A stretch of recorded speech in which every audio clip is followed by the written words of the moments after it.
Hi everybody and welcome back to my YouTube channel. Today I just wanted to take you on my recent alcohol ink journey where I have just wanted to have a play around really. I just wanted to see what I could come up with, try a few techniques that I've learnt recently and just have a play because I am new to alcohol inks and how they work, what looks good, what doesn't look good. So I've been watching some of the alcohol ink tutorials from Tiffany Soloro. Sorry if I've pronounced that wrong, I'm terrible with names, especially last names, but I've been watching her because I like her techniques, I like her finished products. So her YouTube lives are really informative and I found them very useful. Any topic that she does on alcohol inks I found very useful in this space.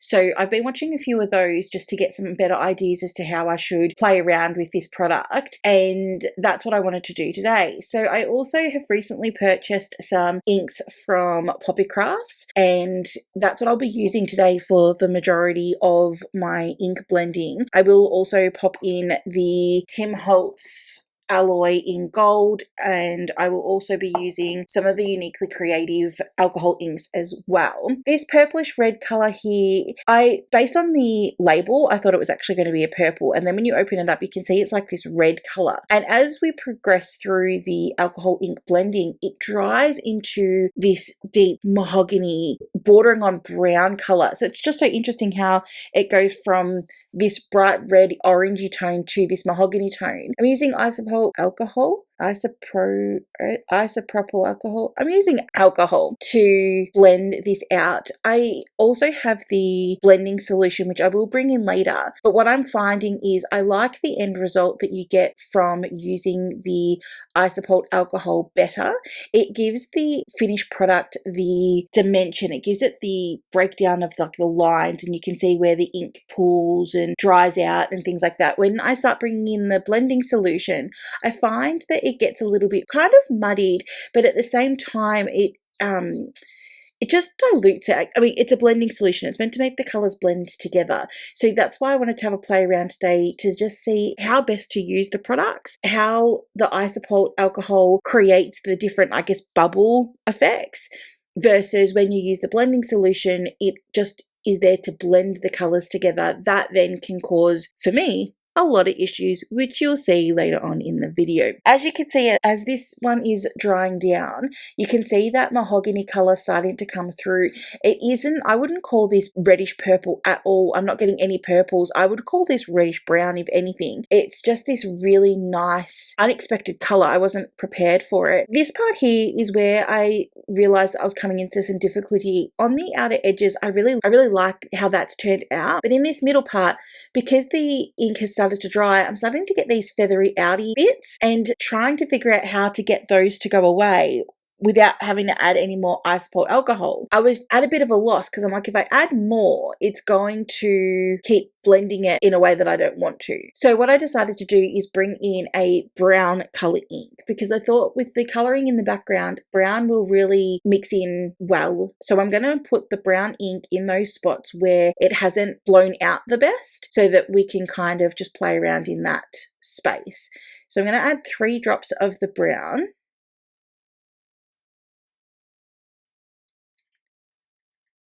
I'm going to add some of the, I'm going to start blowing this around first without adding any extra liquid, just to kind of see the effect that I can get. And it goes a bit too dark for my liking.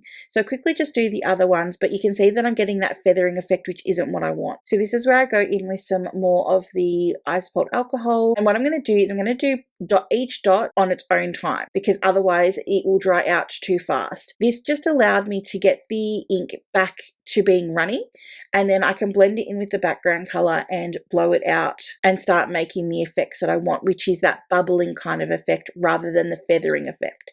So anytime I see that feathering effect, I've tried to go back and blow the ink back on itself. And the edge part there, I really don't mind. It's giving me the effect that I wanted with it, like each color being its own little bubble. But the closer I get to the inner part is where I'm kind of losing what I wanted. So as we progress further and we get the other bubbles with the alcohol, I start to try to blow that into the center a little bit more just so I can break up that feathering. Gonna move on to the last one now and see how I can blend this one. I'm I'm actually, at this point, I'm actually really liking the product, but at the same time, I feel like it's missing something. And I think it's one of those things that is less more is more less. And with alcohol inks, I haven't learnt that fine line, which you'll see coming up in a moment. So I'm going to go back in with the rest or the remaining alcohol so that I can kind of blend out those areas that I'm not the biggest fan of.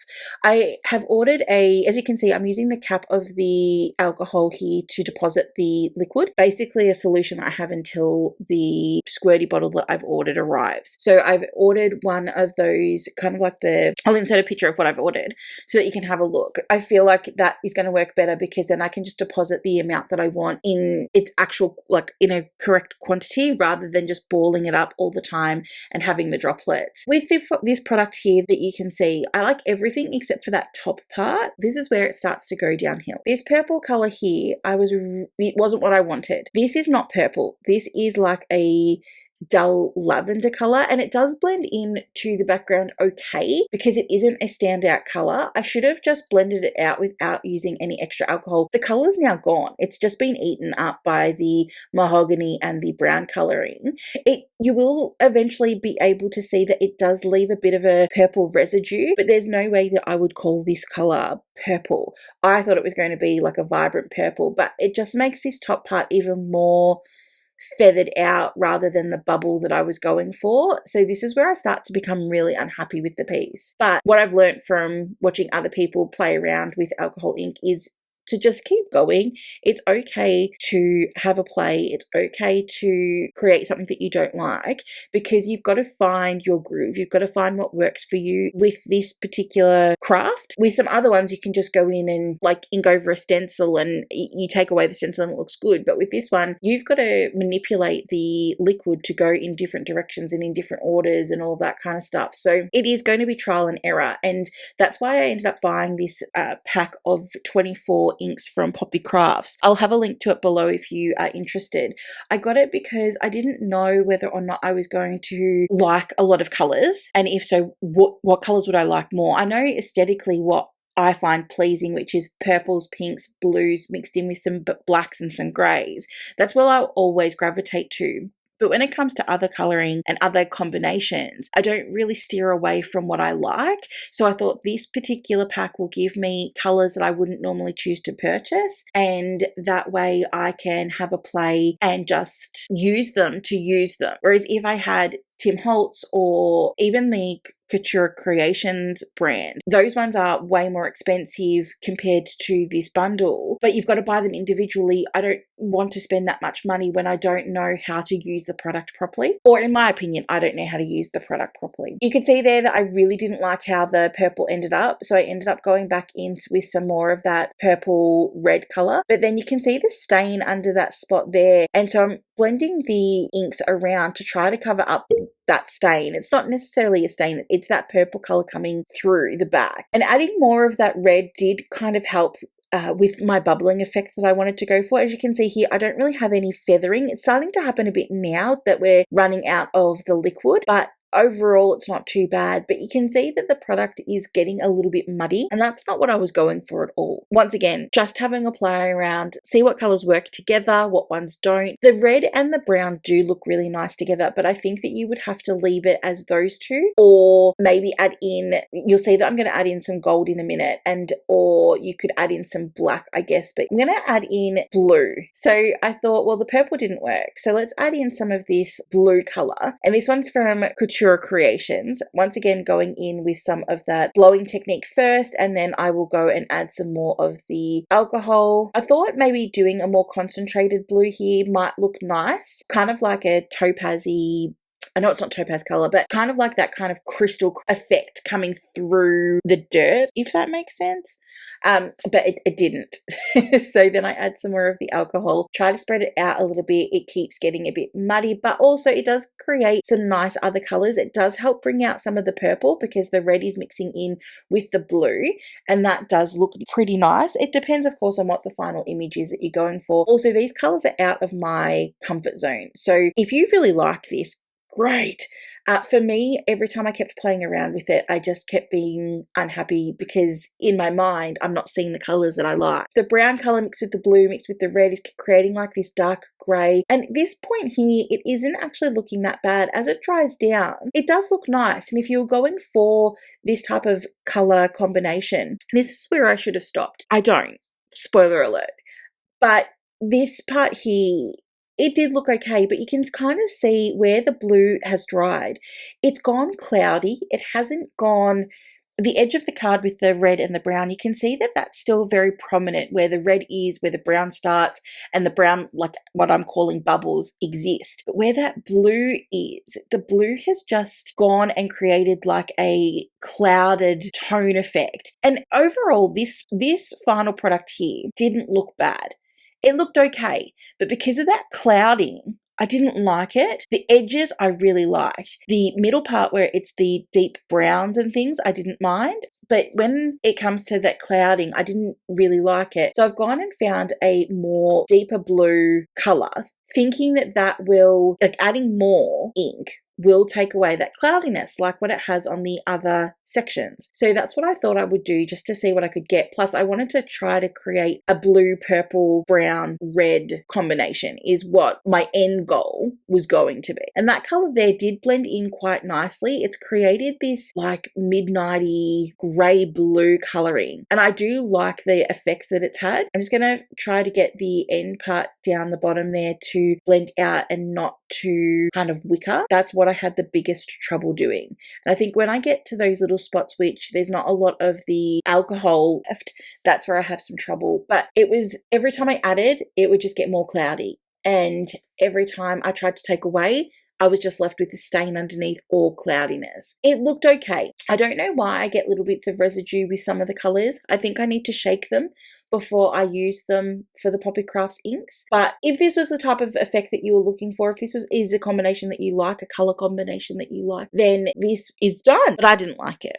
So I kept going. What I decided to do is to spray to try to get the blotchy effect, but I sprayed using the big nozzle of my big isopol alcohol rather than using my mini mister. So that just created blotches everywhere. Warning, do not do that. It doesn't look good. So now I'm just trying to dry that off just to see what the final effect is. And it just made it more and more cloudy. As I said, every time I kept going, it just became more and more cloudy. But once again, what I've learned is sometimes you could just finish here and be like, nah, I don't like it. Bye-bye. But the alcohol ink paper is expensive. And you could put a whole bunch of isopol alcohol on and wipe it off. However, I just wanted to keep going. This is where I've remembered that I could just use the bottom part of my mini mister to do the dot effects that I wanted. So I've splashed those over, but it was kind of pointless to do this. The spray nozzle of the bigger one has distorted the image. So me putting this over didn't bring the image back to something that I liked. So from here, I'm like, I can either use the isopol alcohol to wipe it all off and just see what the stain is underneath and go from there. Or I can have a play around with the Tim Holtz gilded alloy in the color gold, because I'm still practicing with that. And I do know from watching Tiffany's videos that this product here only works, well, it doesn't only work, you'll see later on. It works best with the blending solution because it breaks up the gold kind of leaf effect. If you just use it by itself, it's too pigmented. Doing the 2 drops there, definitely don't do 2 drops. Unless you are well skilled at using it, 2 drops was way too much for this particular piece of paper. The 1 drop even would have been a bit too much. So what I did here is I've added the gold straight on, but my mistake is that the gold's got nothing to blend into. Sure, I added the blending solution, but the ink below it has already dried. So all I'm doing is just moving around that gold and trying to get that gold to blend in with something that's not blendable. I will go in later on and add some more colors, which you'll see, but as you can see, when I've added more of the blending solution, you can see that the gold is trying to break apart, but then I'm still left with this big blob in the middle, which hasn't actually moved anywhere, and if anything, is even more cloudier than when I started. So going back and watching some more of Tiffany's videos, what transpired is put your inks on, add your alloy, and then mix your alloy in with your inks at the same time that you're trying to dry everything. If you add in your alloy after you've blended everything, you are just going to create this big blobby mess that you have in front of you right now. And I'm just at a loss going, what have I done? I liked it better before I used the spray bottle on the isopol alcohol. So at this point, I was kind of ready to give up, and I'm just adding some of the isopol alcohol just to see what that does. Because although it doesn't mix in well with the alloy, it should help bring back to life the alcoholink. So I add a whole bunch of that, and it really did help. It made a really big difference to bring that alcohol back to life, and therefore, as you can see here, move that gold. So rather than having that gold be left in that center part and not having any out in the edges, because I've brought back to life the ink coloring, we can see here I've now got some purple coming through, which looks like that initial purple. I've got the red standing out mixed in with the blue.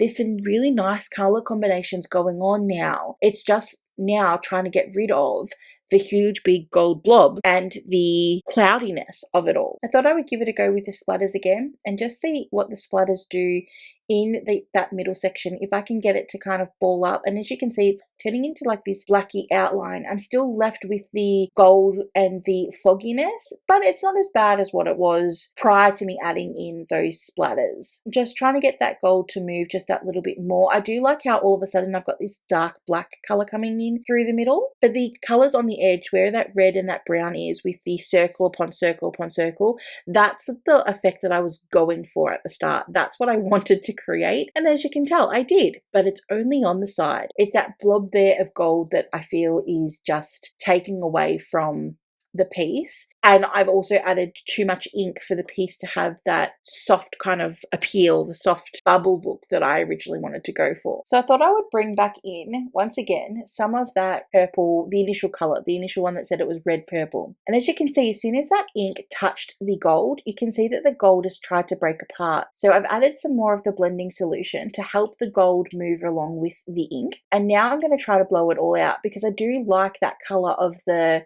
reds. This will help the gold travel that little bit further, and I'm hoping brings back to life the center of the card.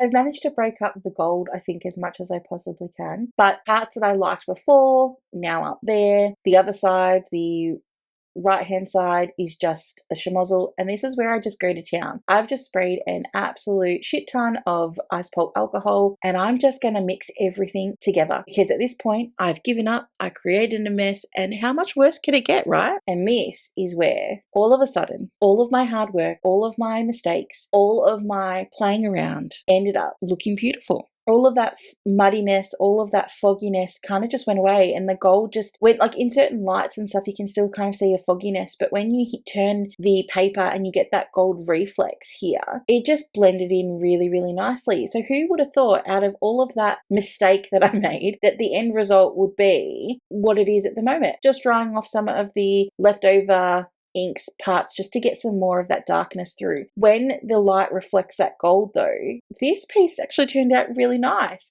Not my aesthetic, but it's definitely better than what it was 20 seconds ago.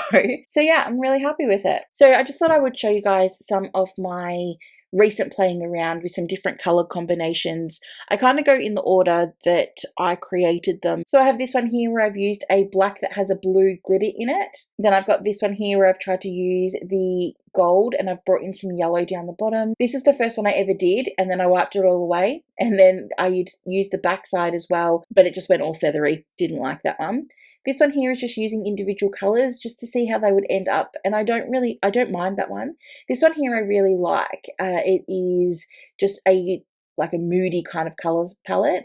This one here I did not like. This one, never able to get this one back to any kind of greatness. And I started to find my groove, and this one I absolutely love. I love the blues going into the grays and everything else like that. So that's kind of where my journey is sitting in regards to my alcohol inking. And yeah, thank you guys so much for watching. I hope that you liked it. I hope that you got some pointers on what not to do, maybe on some things to do. Okay guys, I'll catch you in the next one. Bye guys.